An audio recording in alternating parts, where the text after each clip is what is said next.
So is there a meaningful difference functionally or neurologically between a brain of a good human being and a brain of a human being driven from fear or self-interest? Can as a researcher, can you differentiate these two brains? Yeah, you can.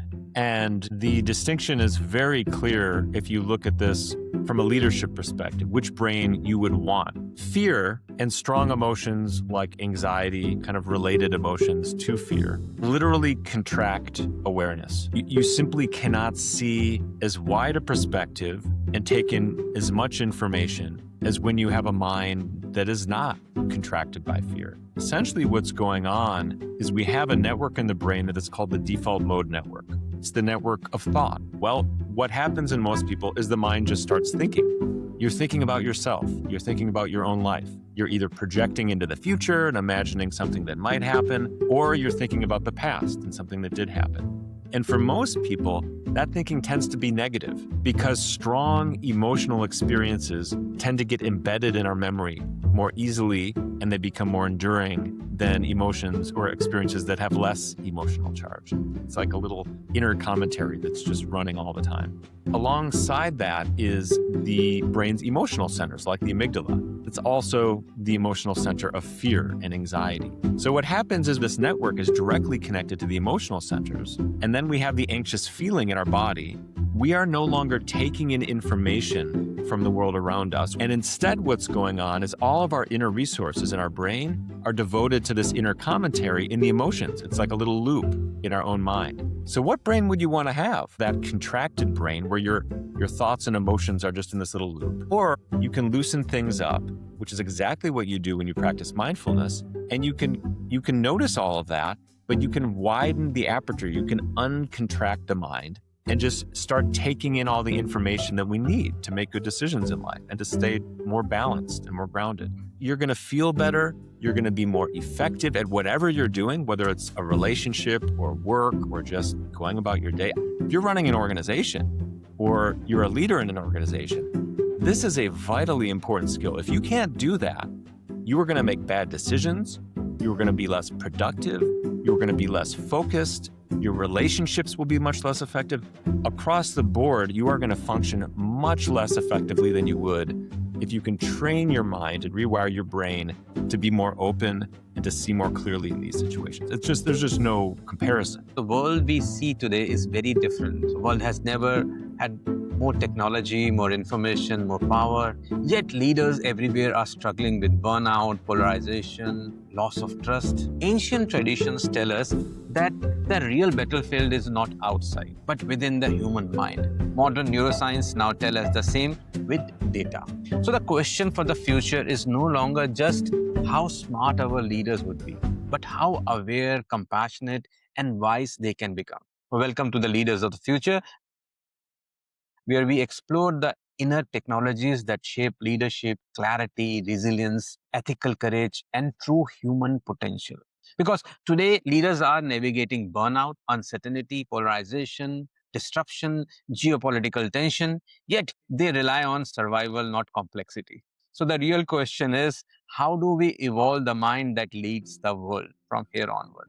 And today I'm deeply, deeply honored to welcome Cortland Dahl, a leading researcher, contemplative scholar, a teacher working at the intersection of neuroscience, meditation, and human flourishing. He's an executive director and a senior instructor at Tergar International, works closely with Miguel Rinpoche, and collaborates with neuroscience, exploring how mind can be trained for well-being, compassion, and wisdom. Cortland brings together the ancient Buddhist insight and cutting-edge science in a way that modern world needs urgently. Welcome, Kurt. Thank you so much to be here at this podcast. What comes to you when you think about leaders of future? Well, first, it's an honor to be here. Thank you so much for having me on. I've been looking forward to our conversation. I think we're at a very, very interesting time in history, as you alluded to at the outset here. If you look at the big arc of the human species, we've had a few times where we've made a quantum leap forward. And if you think about it from the point of view of technology, of course, the advent of the printing press and books was one of those big leaps forward. the industrial age, obviously. And then something very interesting happened with the advent of the internet, because prior to the internet, there was a premium on knowledge. How much you had between your ears, how much you knew, was very valuable. But suddenly with the internet, we had all the world's knowledge at our fingertips. What value is memorizing all sorts of facts if you literally can Google something and find it in an instant? And so knowledge didn't diminish completely, but it certainly dropped in terms of its value just because we had these powerful tools in the form of the internet and search engines. And now we're at a similar inflection point with the rise of AI. Now we not only have limitless knowledge at our fingertips, we have limitless intelligence at our fingertips. We have processing power and the ability to synthesize knowledge way more effectively than we could do individually. For example, I'm a researcher. What you can do in a few moments is just astounding. And so now we have not only knowledge, but intelligence that is limitless. So wisdom is really what we need. Wisdom is what is uniquely of value, because when you have all the world's knowledge and you have this incredibly powerful tools to process that knowledge, the question is, what questions are you going to ask?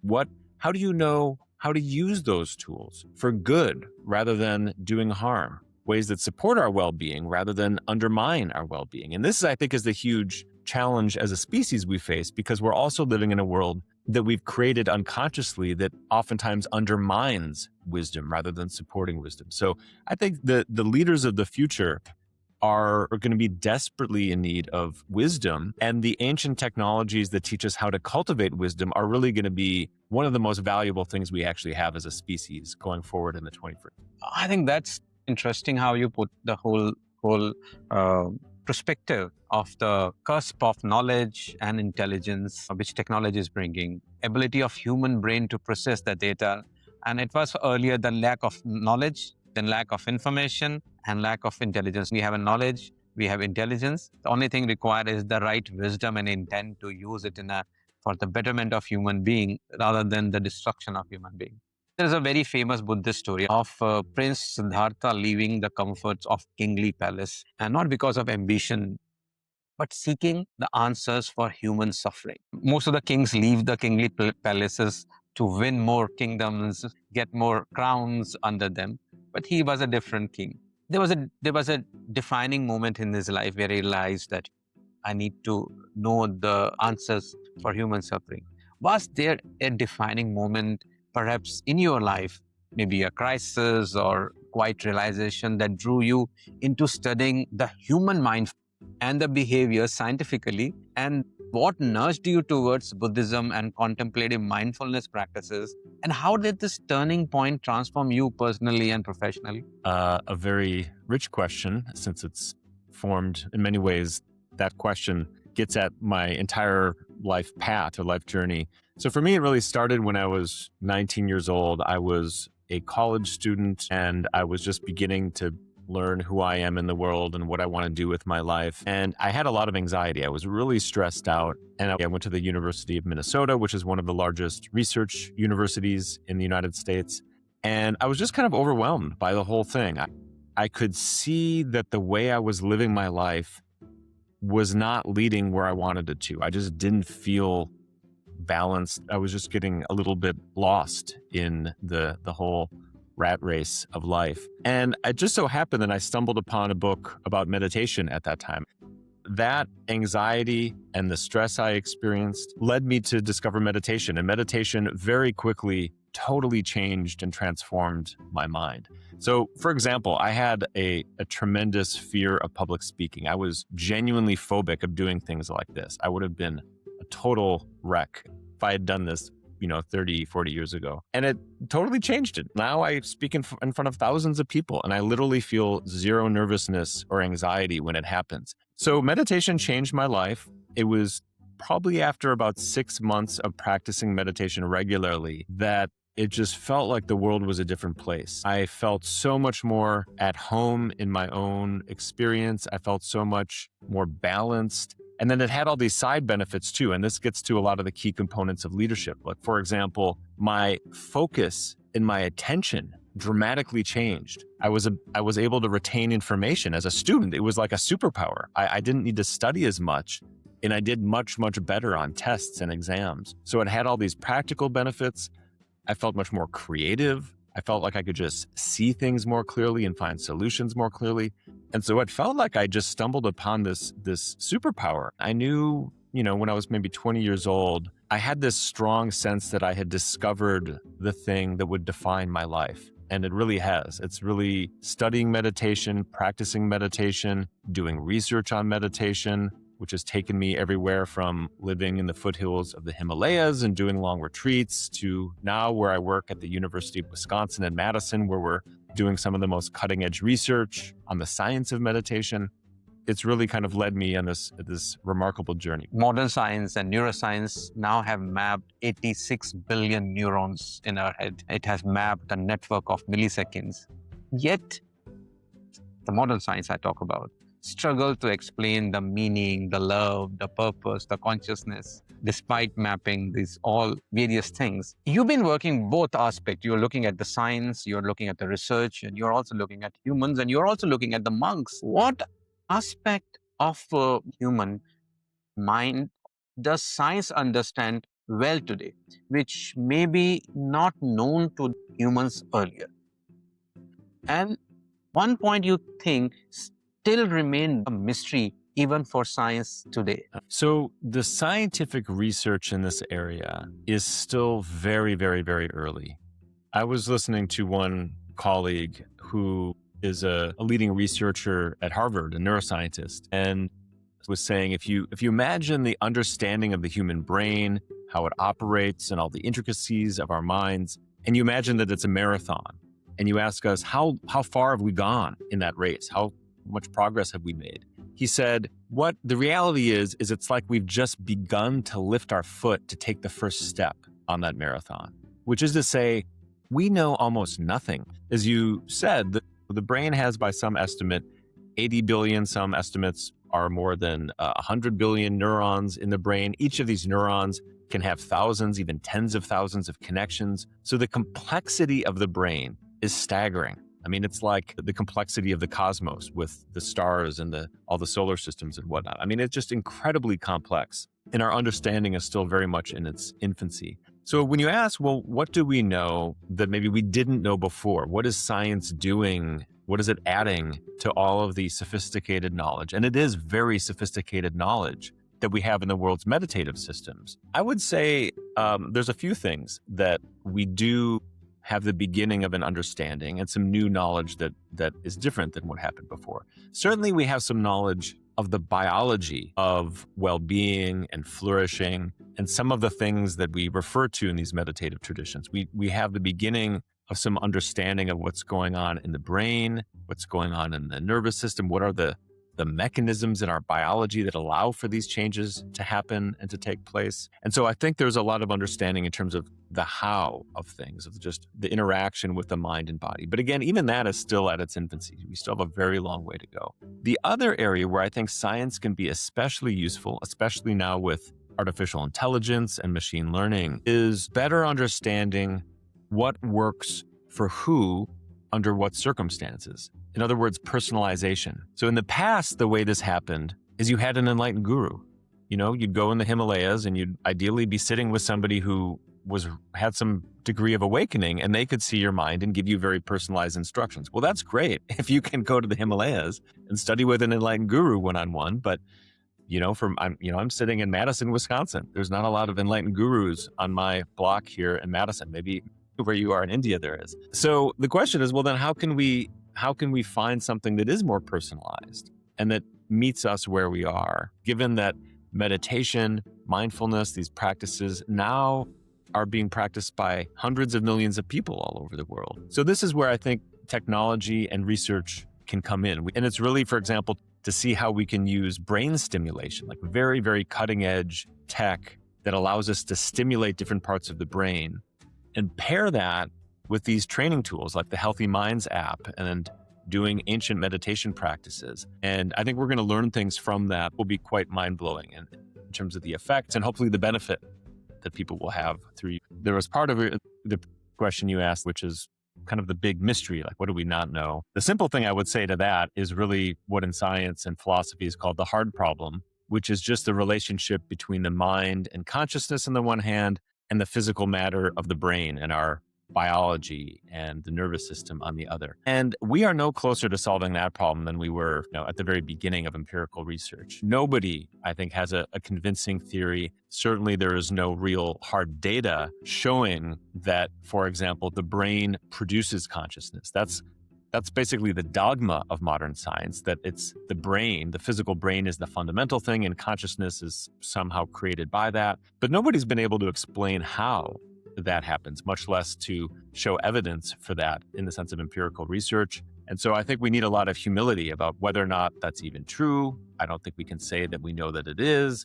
There's certainly other theories where maybe mind and matter are not the duality between those two, maybe is kind of a false premise. There's theories in which consciousness might be primary and matters. So there's all sorts of theories. And I think from a scientific point of view, we really have no idea. That is a total mystery. And the dogma you have in science, it's just like the dogma of any religion. It's just like you've had many theories that, sometimes lack evidence, and yet we still believe them. So maybe it's true, maybe it's not. But from a scientific point of view, I think humility really is called for. Well, I started mindfulness very early in my life. I started meditating and I had a guru, and he started teaching me the Sukshma Yoga, the subtle yoga. Sukshma Yoga is basically for your subtle body. And that's how the dhyana, meditation, samadhi, and later part of yoga comes into that Sukshma Yoga. The earlier, the yam, niyam, and asanas, and pranayam, and the last section tackles the Sukshma Yoga.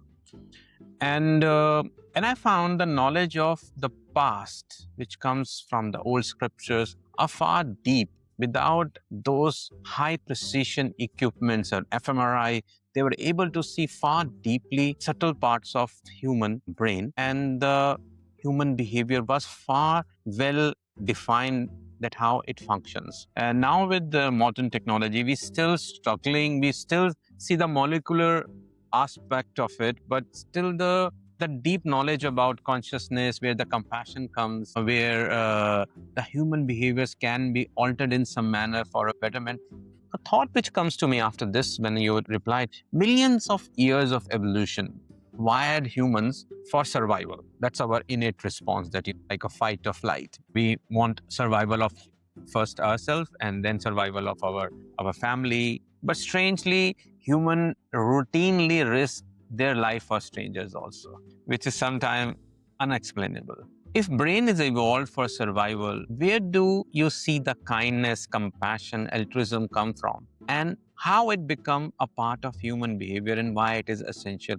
Yeah, another great question. So when it comes to this fascinating question of evolution and then these qualities like kindness and compassion, I think you're very right that we evolved as a species to survive, and we developed all sorts of very sophisticated ways that our body, our minds, our brains operate to keep us alive. One of those things, I would say, is that we evolved to survive actually as clans. So deep in our wiring as human beings and in our brains and our nervous systems, we are social. We are wired for social interactions, for caring interactions. And so I would say from this point of view, to me, it doesn't feel as though something like kindness or compassion is unexplainable. I think likely we have evolved to be altruistic in circumstances, to be kind, to be caring, to be nurturing, to set aside our own self-interest at times and care for others, because our wiring is not only to keep ourselves alive, our wiring is actually to keep the group alive. We are built for these kind of social networks, and there's a protective mechanism. In fact, you can see something like oxytocin, which is one of the kind of the main chemicals in the brain. You see this chemical released in moments where you have nurturing relationships. For example, a mother or a father holding a young child, or feelings of warmth and affection. And it's kind of the love chemical, so to speak. We're actually wired for altruism. We're wired for kindness and compassion. And I think the challenge we have now is that we just live in a different world in which we need to protect not our clan, we need to protect our species. And even beyond that, we need to protect life. We need to protect the balance of the environment. We need to protect other species. It is both in our personal interest as much as it is in our collective interest to widen that circle so it's not this clan, us versus them mentality. If we're going to survive as a species, we radically need to widen that circle of our care and compassion, because the clan, the wiring we have right now to form groups and then to oppose other groups, that's creating such massive problems. We just don't live in the world where that evolutionary advantage that once worked, it doesn't work anymore. It's having the opposite effect. It's not protecting us, it's actually hurting us. And we either have to evolve beyond that or we're just going to run out of time. There is a deep learning, what you just said, that because we evolved as a species, so compassion is part of our behavior. I worked in a corporate world for about 25 years at senior positions where my team size were about 20,000 plus people spread across the globe. I'm working with a lot of organizations, helping them shape their teams. I work on mindfulness. We run Mindful Science Center, where we bring mindfulness for organizations to people. We see when a leader leads through fear, control, basically brings an organization to a downfall. Organization fractures, team fractures. People don't trust people who deal with fear or lead with fear or control. On opposite, when they lead through trust, performance, and well-being also rises. But it's not understood to many organizations. It's not understood to many leaders worldwide that it's not by force, but by trust. You can win more people, or you can create an environment which is psychological safe for people. We are seeing geopolitical behavior or organizational behavior that is more authoritarian behavior, which is coming more common. So is there a meaningful difference functionally or neurologically between a brain of a good human being and a brain of a human being driven from fear or self-interest? Can as a researcher, can you differentiate these two brains? Yeah, you can. And the distinction is very clear if you look at this from a leadership perspective, which brain you would want. Fear and strong emotions like anxiety, kind of related emotions to fear, but fear is maybe the best example, literally contract awareness. You simply cannot see as wide a perspective and take in as much information as when you have a mind that is not contracted by fear. So this is even literally like the sensory regions of the brain. Essentially what's going on is we have a network in the brain that is called the default mode network. There's many things that this network does, but in particular, it's the network of thought. When you just sit down, if you have a few free minutes and you're waiting in a taxi somewhere, or you're commuting to work and you're not doing anything, you just sit there, what's going to happen? Well, what happens in most people is the mind just starts thinking. And what are you thinking about? You're thinking about yourself. You're thinking about your own life. You're either projecting into the future and imagining something that might happen, or you're thinking about the past and something that did happen. Now, you can think about all sorts of things, but you're almost certainly thinking about yourself. And for most people, that thinking tends to be negative because strong emotional experiences tend to get embedded in our memory more easily, and they become more enduring than emotions or experiences that have less emotional charge. So of course that could be a positive thing, but oftentimes it's something that went wrong. It's something that stressed us out. It's something we're nervous about that might happen in the future. And our minds just spin. We essentially ruminate about these things. So that's the default mode network. It's the mind that's just churning out thoughts, telling these stories, interpreting things, labeling, judging. And this is going on so pervasively in our lives that usually we don't even notice it. It's like a little inner commentary that's just running all the time. Alongside that is the brain's emotional centers, like the amygdala. So the amygdala as well does many things, some of them very helpful and positive, but it's also the emotional center of fear and anxiety. So what happens is we have these thoughts. The thoughts are directly connected, or this network is directly connected to the emotional centers. And then we have the anxious feeling in our body that then reverberates back and reinforces the thoughts. And basically, we are no longer taking in information from the world around us, which helps us to see clearly and to act wisely. And instead, what's going on is all of our inner resources in our brain are devoted to this inner commentary in the emotions. It's like a little loop in our own mind. So what brain would you want to have if you had to choose? I mean, you can think about this at an individual level, like just managing your own life. Like, how do you think you're going to function in your life if you have that contracted brain where you're Your thoughts and emotions are just in this little loop. Or you can loosen things up, which is exactly what you do when you practice mindfulness. And you can notice all of that, but you can widen the aperture. You can uncontract the mind and just start taking in all the information that we need to make good decisions in life and to stay more balanced and more grounded.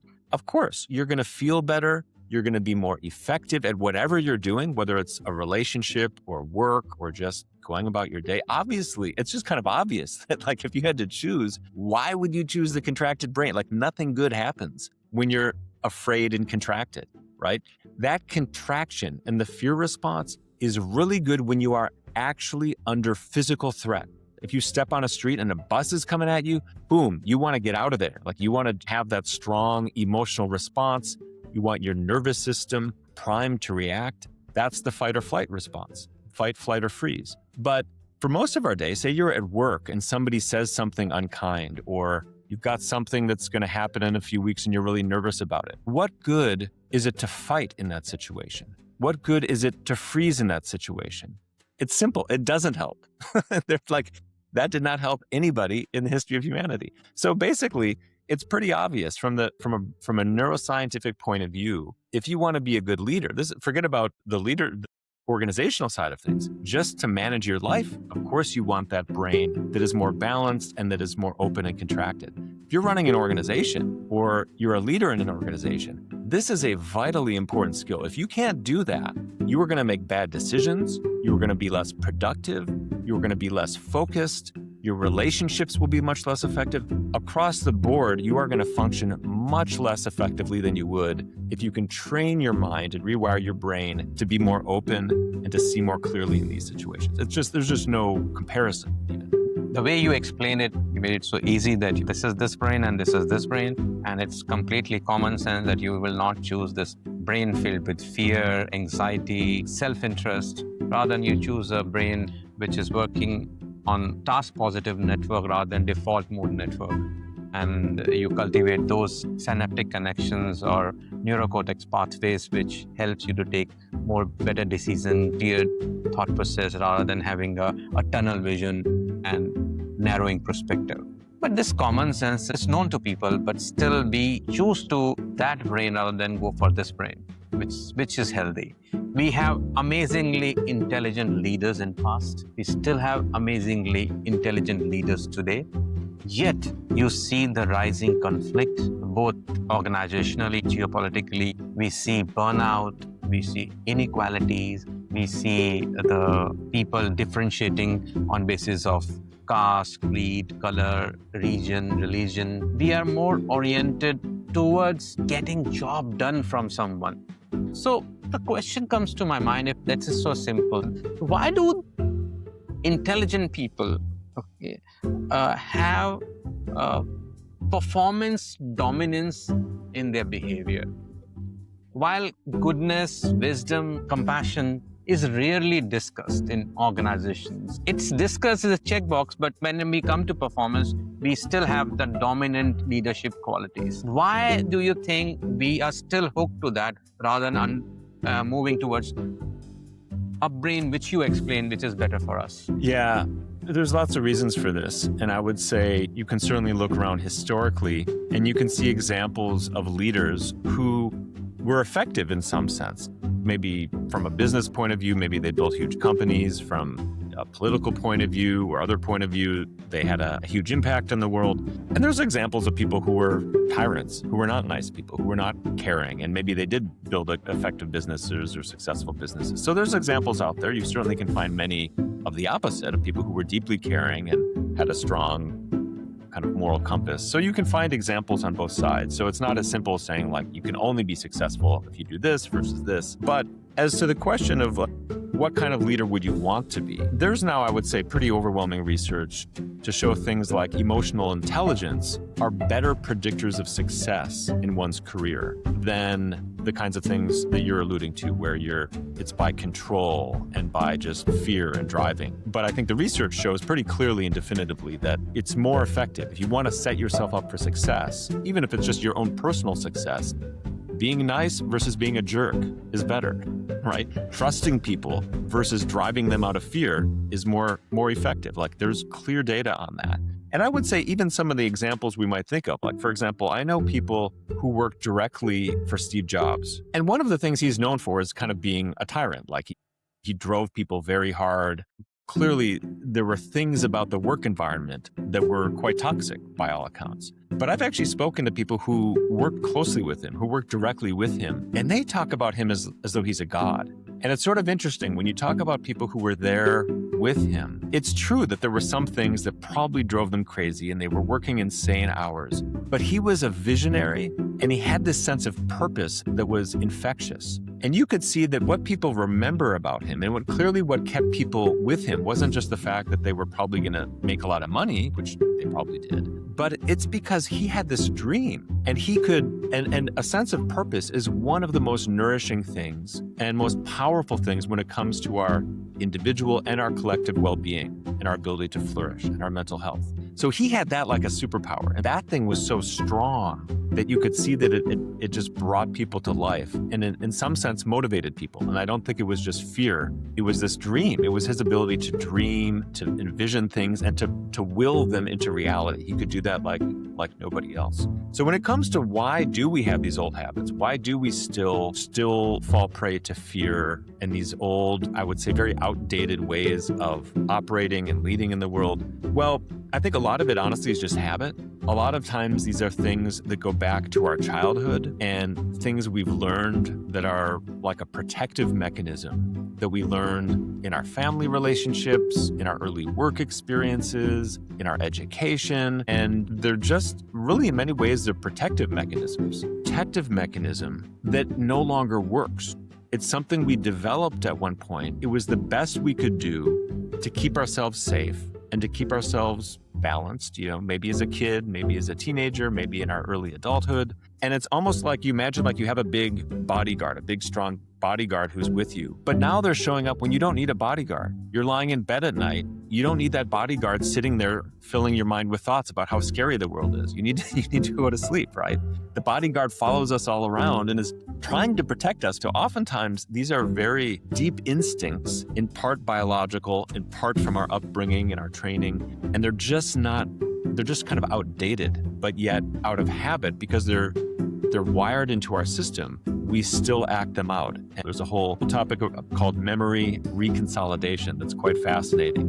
And I think it's all really around this. How do we rewire our brain so it can be more effective given our current circumstances? The example of Steve Jobs, we have seen such leaders are fascinating leaders, but they are also great taskmasters. They are hard on people because they believe in something and they want everyone to believe. So most of the time we have seen such leaders are very overpowering, and people who believe in them also fanatically follow those powerful leaders. So the compassionate leaders are not remembered in the short term, but in long term, those are the leaders which stay in history. Like Buddha never enforced a religion on someone. In fact, he never created a Buddhism as a religion, a way of life he created and people followed it. I think in the long run, people like those kind of people where ideologies match. I remember Richie had gone to His Holiness Dalai Lama, and they were doing research work with a lot of monks, and they were carrying the headsets they have their EEG to record while they were meditating. So one of the monks started laughing that, why are you putting on our head? Buddhism and even in the Vedic thought process, mind is not limited to brain. But in modern neuroscience, brain is the center for everything. Is the brain truly the sole center for awareness, intelligence, happiness? Or is our understanding still incomplete? Our understanding is very much in its infancy. The amount of data and research we've done is quite simplistic. A lot of that is due to the limitations of the tools we have at our disposal. Our ability to measure, even though it's very sophisticated relative to what we had 30, 40, 50 years ago, it's still kind of Stone Age. And we're looking at blood flow, for example, in the brain. We're looking at electrical activity. And if I work with Richie Davidson, but if you asked us, where is mindfulness in the brain? We could not answer that. We have some kind of guesses, like there's probably something related to the salience network and perhaps the executive network, and maybe the dorsolateral prefrontal cortex has some role. But really, it's very murky actually from a scientific point of view. We know very, very little from that point of view, and the brain is just so complex, and the human mind is so nuanced that there's just so much work to do. It's quite humbling, actually. I work very closely on mindfulness since we run one of the biggest conference on mindfulness, which talks about mindfulness in more scientific manner. And we also invite leading monks, and we have blessings of His Holiness also for the summit. And when we speak to these monks and researchers and people who are working on mindfulness, we found that it's not the brain alone center stage for everything. Our whole body is the complex network of neurons. We need to treat whole body as a brain of or either with memory or synaptic connections, or even a stomach and brain has a connection between the vagus nerve, and it connects with what happens. And most of the neurotoxins are produced in stomach. So gut is also a second brain for human. So I think those are the areas one should also start looking at, and how the role of gut, what we eat, how we behave, also makes a large impact on how brain actually processes the data. Now, coming to the point of attention, we always feel the attention economy is very important. People are selling or buying attention of people. We live in an attention economy, yet distraction is all-time high. We have gadgets of mass distraction in our hands. How you distinguish between attention and awareness? And what happened to leaders or society who master maybe attention at some point in time, but still lacks self-awareness? Yeah, that's an interesting question. So from a scientific point of view, you could make some very important distinctions between the terms you're talking about here. Awareness, simply put, you could say, is the knowing quality of the mind, the fact that you're conscious at any given point in time. Although it seems like it would be the same thing as attention, it's actually very different. Say somebody next to you just tapped you on the shoulder right now and said, "What were you doing a moment ago?" You would say, "Oh, I was talking to Court," or "I was thinking about something," whatever. But even if you were distracted and were carried away by a stream of thoughts, again, if somebody tapped you on the shoulder and said, "What are you doing?" and you could say, "Oh, I was distracted. I was thinking." How would you know that? Well, you know that because there's some base level of awareness that is present even in moments of distraction. And it's independent of what is happening with your attention, right? Your attention can be focused on a given object. It can be focused somewhere other than where you want it to be focused, meaning you're distracted in that moment. So attention, you could say, is almost like a spotlight of awareness that kind of can move around and can widen, can narrow, can focus on different things. It can be detached from where you want to be focused, in which case we call that distraction. So there's a more fundamental level of awareness. And then there is the maneuverings of attention, which oftentimes is unconscious and habitual. And as you said, we live in an attention economy where there are very complex technologies and complex algorithms that are designed by very smart people to manipulate our attention. And they know exactly how to do that. They know that attention gets attracted by emotionally stimulating things, for example, which is why you open up Instagram or Facebook or TikTok, you see a cat doing something silly, or you see somebody dancing, or you see something really funny or something really scary. Those algorithms know that your attention is going to immediately latch onto that. We are biologically programmed because it's helped us survive as a species. But now that biology is being hijacked, essentially. So there's two conclusions to draw here. One is because we live in a world that is being designed to hijack our attention, it is critically important not only for our individual well-being, I would say for our health and even our survival as a species. It is critically important that we all learn to train our attention. Because if we don't, it is being trained by the algorithms. The motivations are the profit of a given company. That is not serving anybody's good. It helps the economy to some degree, perhaps, but it is doing huge damage. It's toxic to our mental and physical health. It is imperative for us as a species and for our individual and collective mental health to train our attention. It's one of the most fundamental things we need to do in the 21st century. The second thing is we need to realize that there is this broader field of awareness which is also available to us. So it's not just training attention, it's learning to recognize and grow familiar with that wider field of attention, because that is a source of creativity, a source of inner calm, a source of inner healing that is unlike anything else that we have access to as humans. And for most of us, it's just like we don't even know, like we have no connection to that. We have no conscious experience of that. The meditative traditions, of course, have known this for centuries, that this is just a deep, deep source of our most healing, most nourishing aspects of our being. So both for training attention and getting in touch with that deep source of creativity and that healing quality, I would say this is one of the most important things for us to do as humans. And for leadership, I would say this is essential. Like if you can't do these things, you're just at a huge disadvantage on many, many levels. If you ask someone that what do you need in life, and people give you 3 or 4 simple answers: I need money, I need health, I need success, and I need happiness. Your program, Healthy Mind, is talking about health, success, happiness. And you talk about brain is trainable. If brain is trainable, which was not earlier concept, we thought that we are born with certain kind of brain and you're going to live with it.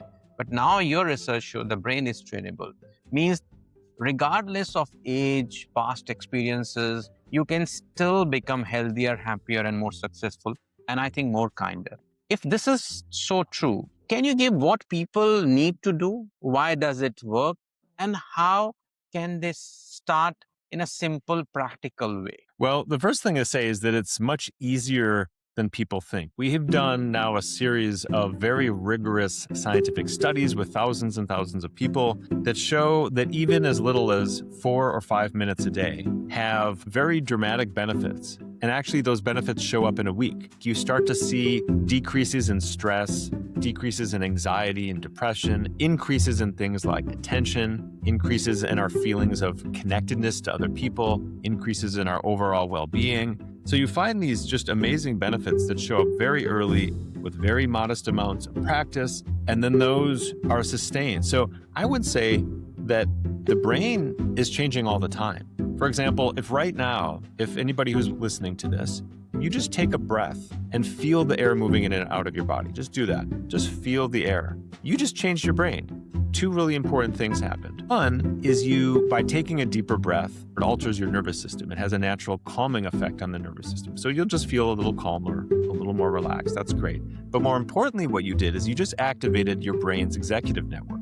You were consciously regulating your attention. You chose where to direct your attention, and then you put it there on the breath. The important thing, it goes back to the attention economy, is that you were choosing where you wanted your attention to go. That activated networks in your brain. Now, that's just a brain state.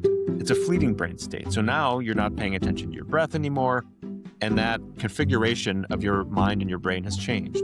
But if you practice that, if you do that throughout your day, just for a few moments here and there, if just between meetings, as you're commuting to work, as you sit down for a meal, just pause for a moment and take a few mindful breaths. You're activating these brain networks. And if you keep that up, the more you do it, the more those fleeting brain states will become enduring brain traits, which means rather than just like a little blip that changes and goes back to normal, it actually becomes your normal. It becomes your more normal thing to feel calm, to feel grounded, and to feel like your attention is under your control versus being pulled in a million different directions by the world around you and your phone and your watch and a million other things. So it's much easier than you think. If you can make time for formal meditation, that'll speed up the process. It's just like you're going to the gym, basically, versus just going for a walk here and there, doing the dishes, and just use those as opportunities to train your mind. And we're talking here about mindfulness. You could just as easily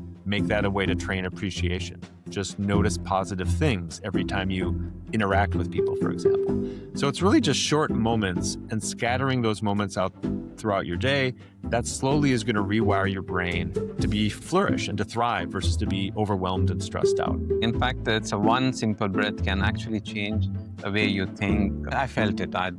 Just by one breath, it made me more relaxed. We're an institute called Mindful Science Center. We bring a lot of contemplative practices based on neuroscience. And we also run Asia's biggest conference on mindfulness called Mindfulness India Summit. One question always asked by leaders is the fear that mindfulness and compassion will make people soft and they are not able to deal under high pressure environment. We are not descendant of those monkeys who were meditating on Himalayas.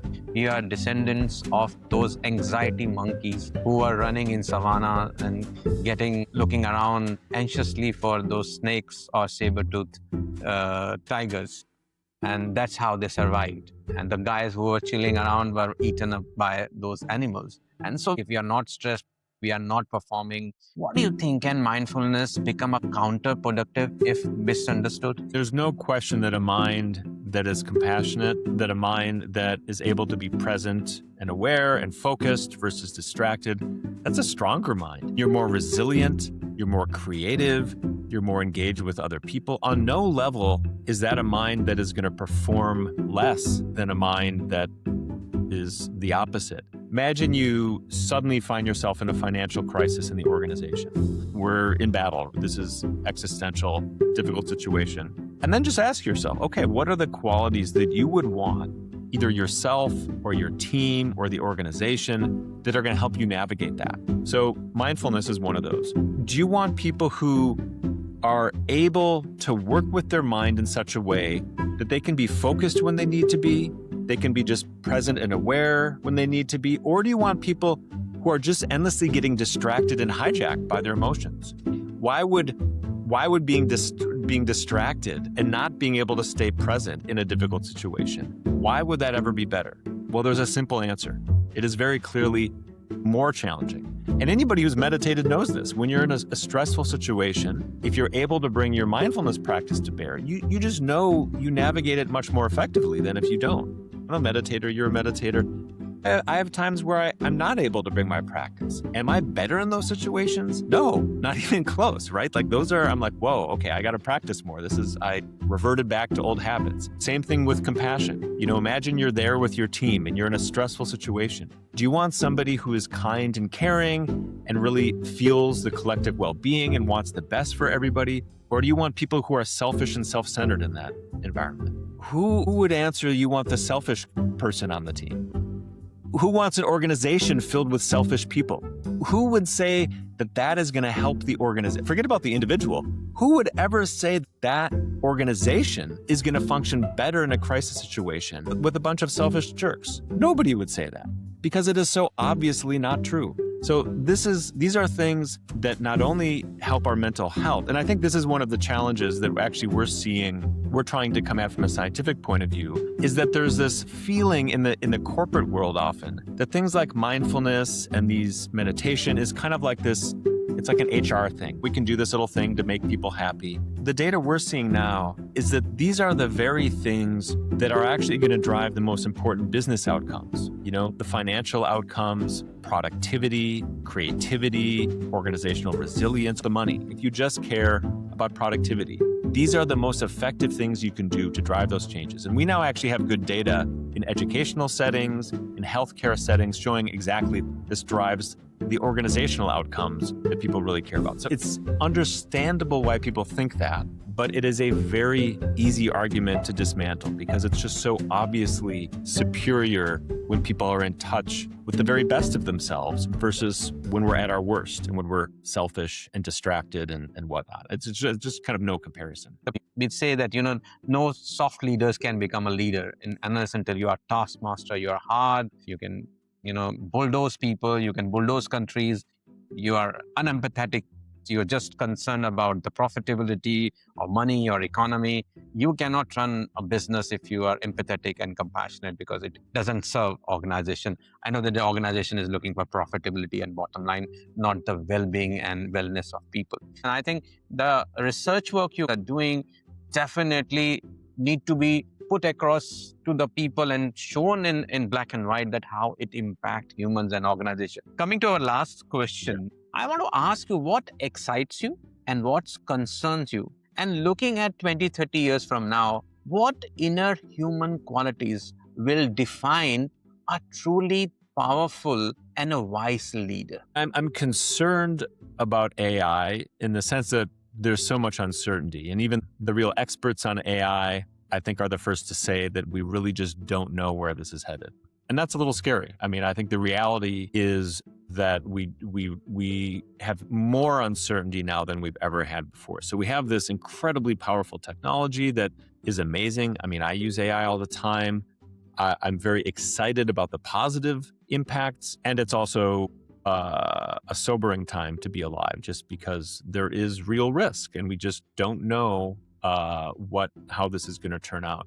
On the positive side, I'm very excited about the point I mentioned earlier, which is personalization. The idea that we can harness AI and technology really to meet us where we are in our lives and just find this kind of idea of like little small drops filling the bucket over time. We like, Richie and I in our work often talk about micro doses of flourishing. So not like you're going to move to the Himalayas and go on retreat for 6 months, but just little moments throughout your day. For example, you've got a watch and it just detects when your heart rate rises a little bit. And maybe there's a sensor that says, oh, you're in a social environment because it's hearing a lot of voices. Your heart rate is rising, and then it can detect, oh, he's getting stressed out. And then maybe it just gives you a little haptic vibration on your wrist. And just, in the middle of that interaction, you just take a deep breath. Or, it reminds you as you walk in your home, like, oh, you're about to see your family. Like reconnect with gratitude and appreciation so you can walk in the door not carrying all your stress from a busy day. I think that there's just amazing potential to make these ancient practices more effective, more accessible, more relevant to our lives. I think that's super exciting, and we're kind of at the forefront of that research right now, and I think we'll see a lot on that. I'm very much a student of the history of these meditative traditions, and historically there were just tiny groups of people. Right? Now we're in a world where this is increasingly taught in schools. We're talking about doing this in organizations. Some of the most cutting edge organizations on the planet are doing this at the top. I mean, Tim Cook, the leaders of the world, are meditators, and they're doing it throughout the organization. So I think it's just an exciting time, just how much these are opening up, and it's really benefiting people at a time where we desperately need it. And I think at the end of the day, it's really wisdom is going to be the name of the game. Wisdom and compassion. We all just need to see that wisdom is a skill and we need to practice it. The second part was looking from a crystal globe, what you see 20, 30 years from now, what inner qualities humans will develop and what will define a very powerful and a wise leader? Well, I think my honest answer is I have absolutely no idea what the world is going to look like in 20 or 30 years from now. So maybe I could talk about what I would like it to look like. One thing that seems very likely, if I were to make a prediction, is that we are now towards the beginning of something that happened back in the 1950s with exercise and diet. And now everybody either exercises or they don't and they feel guilty about it. And at least they know they should exercise, right? This is just part of our collective understanding as a species. I think we're at the beginning stages of the same thing with the mind and with practices like meditation. Historically, of course, practices have been linked to religions for good reason, because they're so powerful from a spiritual and religious sense. But I think there's also an element of these that it's just training your brain in the way that exercise trains your body.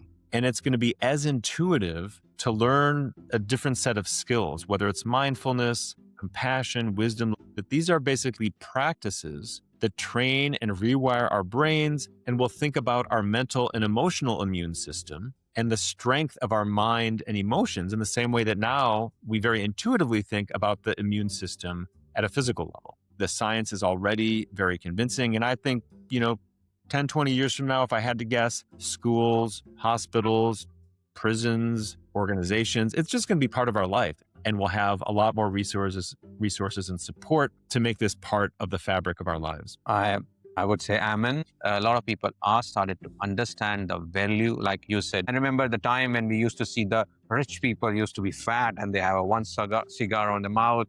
And those are the depiction of rich people. Now it's completely changed. Thinner, leaner, meaner guys are richer and fatter ones are the poorer. And I wish that people will think about the mental health more than Freud was not understood in early 90s. It's later that people started to understand psychology. I think same will happen with this.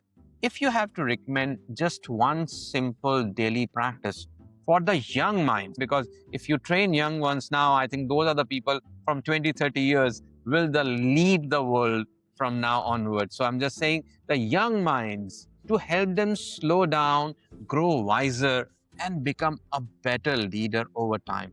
What would it be? I would say to have at least a few moments every day where you unplug and just breathe. It literally could be 3 breaths or 5 breaths. Ideally, you do it multiple times a day. We are plugged in all the time. We wake up with the phone in our hands. We go to sleep with our phone in our hands.